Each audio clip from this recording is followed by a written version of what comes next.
I'm really starting to resent the online discourse surrounding the topic of low maintenance friendships. Posted a video a few weeks ago about sort of what season I'm in terms of friendships. And in this season, I'm just looking for somebody to hit up the Marshalls and TJ Maxx with every once in a while, get some Panera bread and call it a day. A dilly-dally partner, if you will. But I've recently seen some videos by a coach. His name is Isaiah something. I've seen 2 videos where he's talked about low maintenance friendships, so I'm not sure if this is something that's in all that he goes over routinely.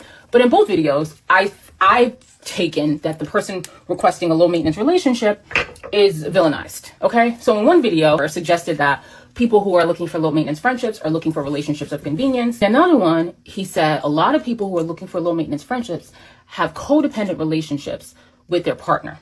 That's definitely not the case for me, so I'm not going to be a hit dog hollering because that's not the case for me. And I would argue that that's not the case for many people.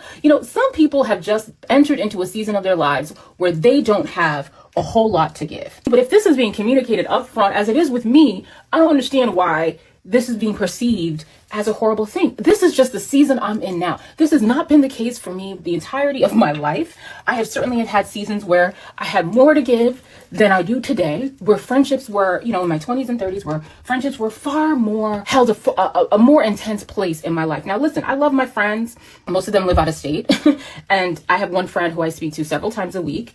And I still feel like that relationship is low maintenance. And I have other friends who I speak to once or twice every other month, maybe once or twice a month. Okay, I have one friend who I've been friends with since I'm 11, so she's basically like a cousin now. We don't talk on the phone often. If I'm doing something or ask her to pull up, she shows up. Same for me. Very low maintenance.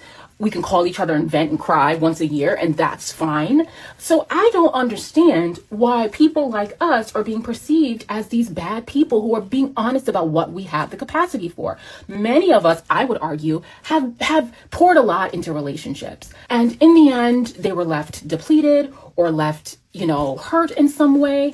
And so you've kind of moved into a season where it's like, I'm going to give a little bit less and I'm also going to expect less. And that way we're good. There may be a point in time where I'm willing, because relationships can be risky.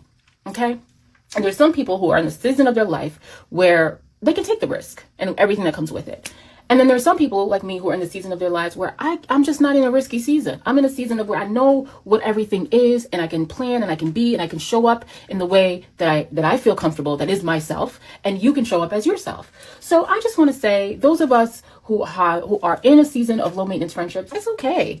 We're not bad people. We don't all have these codependent relationships with our other partners. We're not all looking for relationships of convenience. We're giving what we've got to give and not asking for more than what you've got to give. And that should be okay, as far as I'm concerned. Okay?